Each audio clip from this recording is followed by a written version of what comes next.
Lesson 22. We completed reading about Nadi Shodhana Pranayama.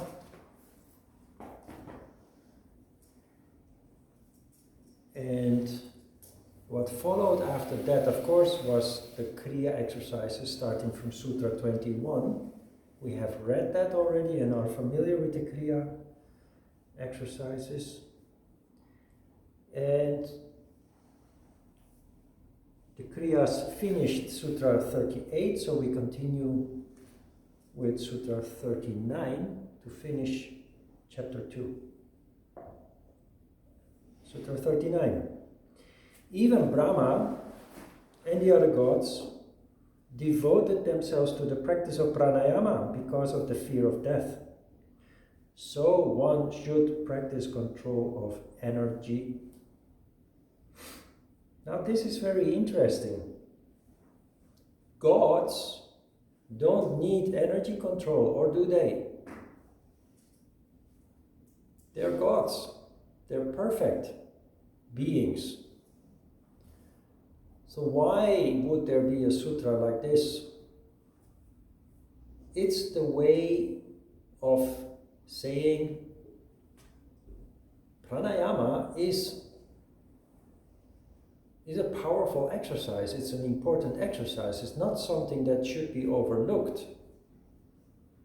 It's a symbolical way saying, well, you know, the gods, even the gods, need pranayama. Otherwise, they fear death, which we translate as vital energy. Or you could also see this as those gods, they have this divine condition, but if they stop practicing their pranayama, they might lose that condition because it is the vital energy that is responsible for that condition in the first place. A condition that you also can attain if the conditions are right. A condition where you function in the crown chakra, which is, after all, the cavity of God.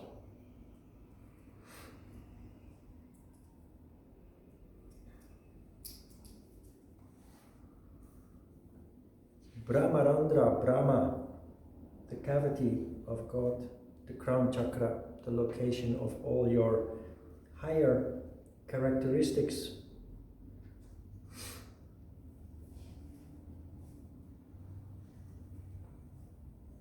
Sutra 40. So long as the energy is restrained in the body, so long as the mind is calm and steady, so long as the vision is directed to the center of the eyebrows, why should there be fear of death?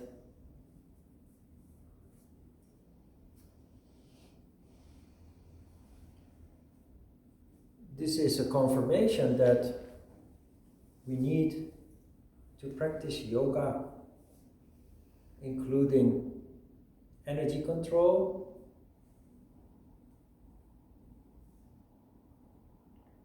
including meditation.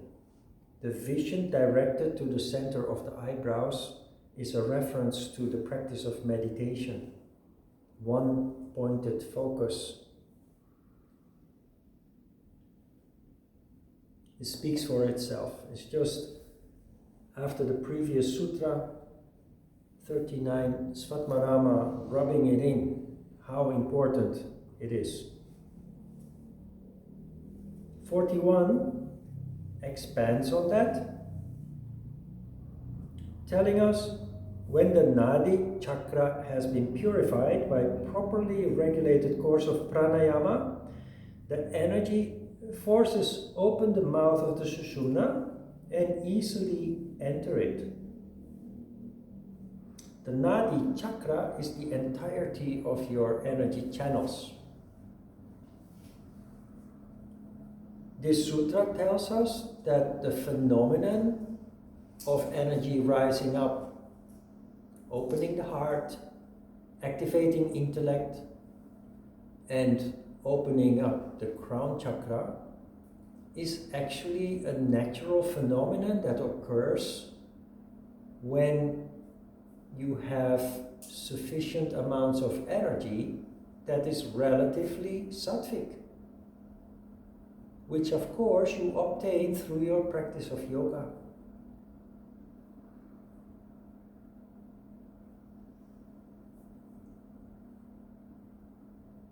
Not only pranayama, must be said, it already starts with asana practice.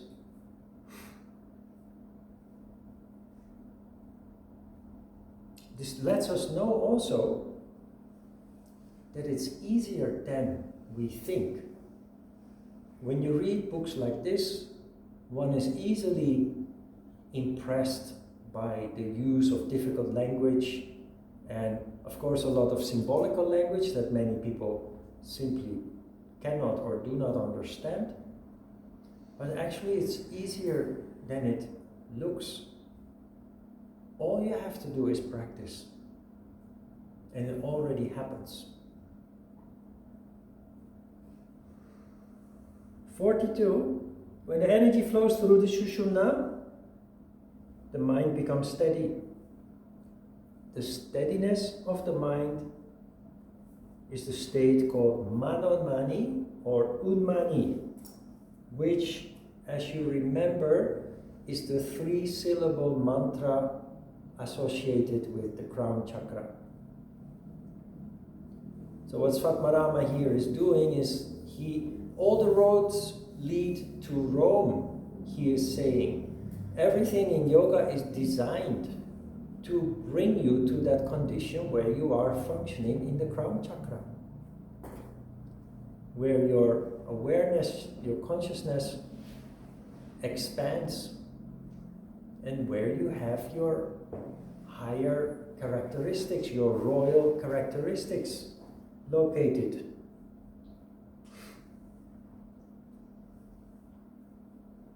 (43) To attain it, those who know the procedure practice various sorts of kumbhaka. By practice of the various kumbhakas, diverse siddhis are obtained. So kumbhakas are the pranayama exercises. Siddhis are paranormal and supernatural, but actually they are quite normal and natural abilities. By the way, you notice there are errors in the text, grammatical errors. Maybe I have told you this already. The translator from Dutch to English used apostrophe S for plural, while in English that is actually possessive. Error. Maybe a little bit confusing until you understand. It was translated by a Dutch guy who applied a Dutch grammar rule to the English language. So to understand the text, you need to simply eliminate the apostrophe.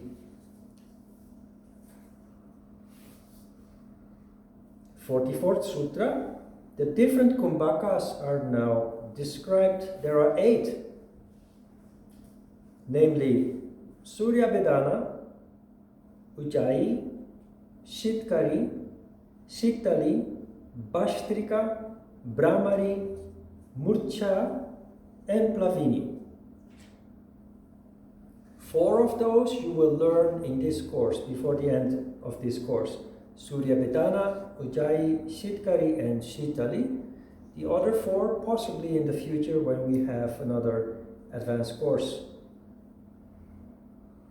You have 8 pranayama exercises described here, the names of the pranayama exercises. He does not include Nadi Shodhana pranayama in those 8, in this list of exercises.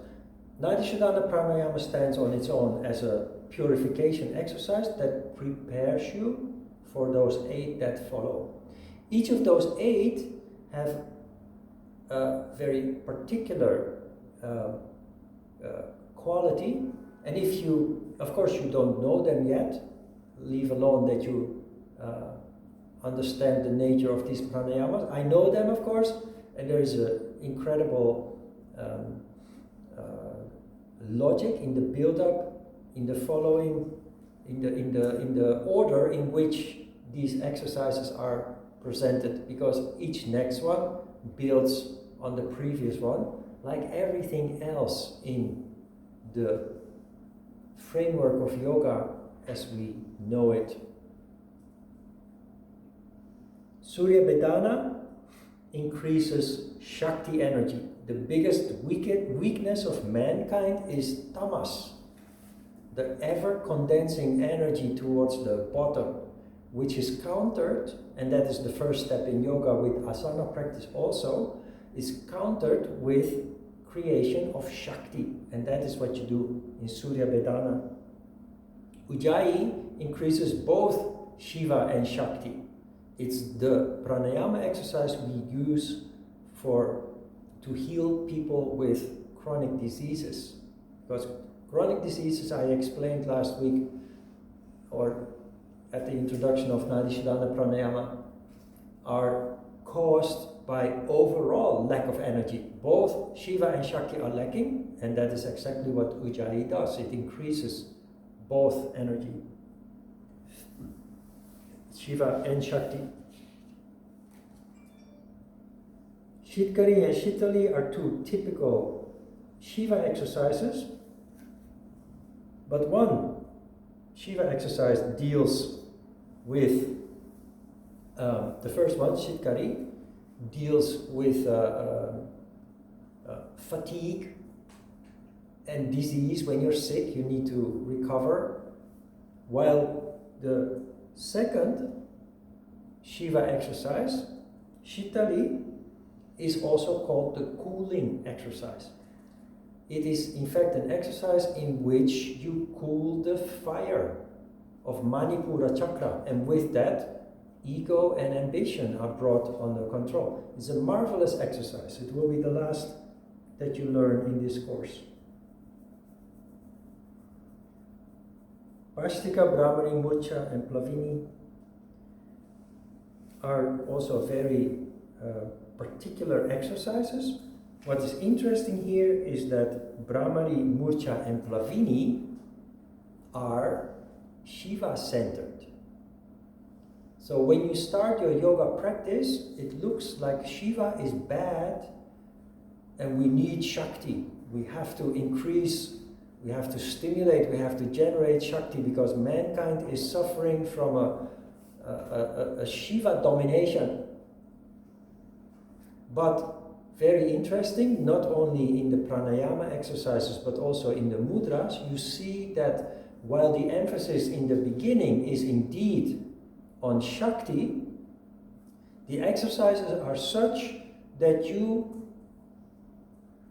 make a reset, you recondition your whole system so that there is no natural increasing condensation of energy anymore, and then you actually start focusing on Shiva exercises. Because Shiva dominating exercises, Shiva generating exercises work directly on the heart, where you have the quality of Ananda. The highest level of development in yoga is in fact Ananda, that your heart is open, burning heart of the Christ, that kind of phenomenon. And that is what is achieved. You first need to recover, restore, so that you're not falling into that darkness of tamas anymore, but then you start working on Shiva. And this is a very interesting observation, because most people think Shiva is bad and Shakti needs to be generated and focused on, but that is only a stage of recovery and reset. 45 is, in my opinion, a booby trap, because it is in contradiction with Sutra 46. Svatmarama is spraying sand in your eyes by causing confusion with Sutra 45 if you're not properly initiated into the secrets of yoga. He says, at the end of influx, the Jalandhara Bandha should be practiced. At the end of Kumbhaka and at the beginning of efflux, Rechaka, Uddiyana Bandha should be practiced. He is separating the bandhas here and telling you that you must practice them at very distinct times. Sutra 46, however, tells us contracting the throat, Jalandhara Bandha, and the anus, Mula Bandha, at the same time, and by drawing back the abdomen, Uddiyana Bandha, the energy flows through the Sushumna. So in Sutra 46, he creates a picture where those three bandhas are, in fact, they are done at the same time. And not only that, next week when we conclude, there is actually a sutra that tells us that the bandhas occur naturally, spontaneously. And I have actually made a shortcut to that last week where I told you that the bandhas are not deliberate engagements of muscles, like a squeezing of the pelvic bottom or the throat. It is actually a natural phenomenon when you meditate, when you're focused, mentally focused, that you erect. Erecting of the upper body starts with the tilt of the pelvis, the abdomen are gently pulled in, the throat, the neck stretches up naturally, the chin tucks in a little naturally, and there you have the three bandhas in fact occurring, triggered by a subtle engagement of the muscles and not a gross, deliberate squeezing of any muscle group for that matter. So Sutra 45 you can see as a booby trap. 47, and the last one for today. Raising the apana upwards by contracting the anus, the prana should be brought downwards from the throat. The yogin then becomes a youth of 16, freed from old age.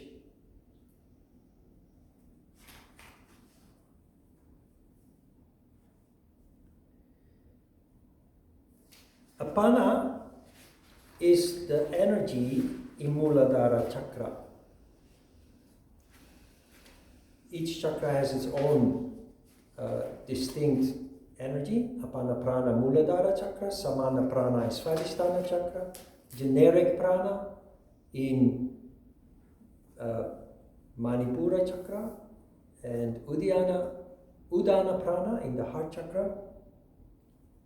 So you have these.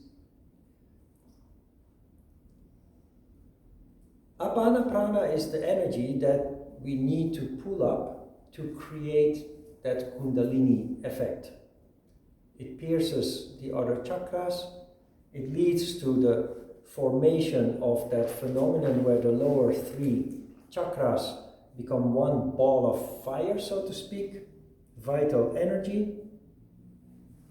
But interestingly, this sutra also mentions the phenomenon where that energy that rises up is met by energy that comes down from the throat.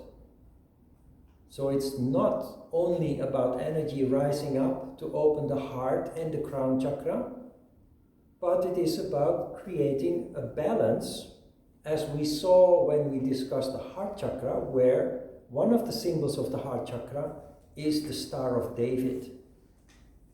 That is the phenomenon that is described here, where energy rises up, but it is balanced by energy coming down from the throat, which is Shiva energy.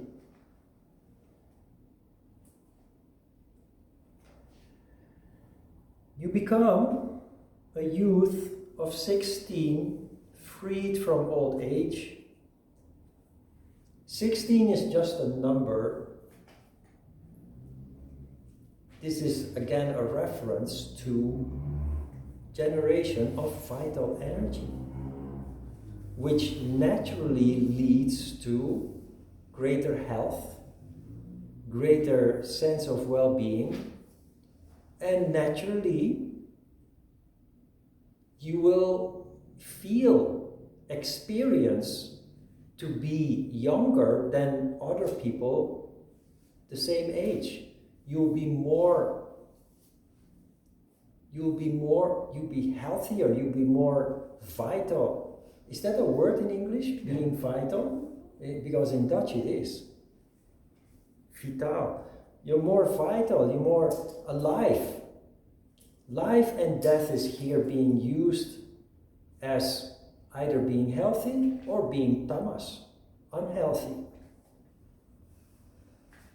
And I can confirm that this is not a fantasy or an empty promise. If you practice regularly, you age in good health and good spirits at that. Literally good spirits, because that is what is there in the crown chakra. Good spirits. You maintain your playfulness, your youthfulness. I mentioned before the examples of Dalai Lama and Desmond Tutu, the two holy men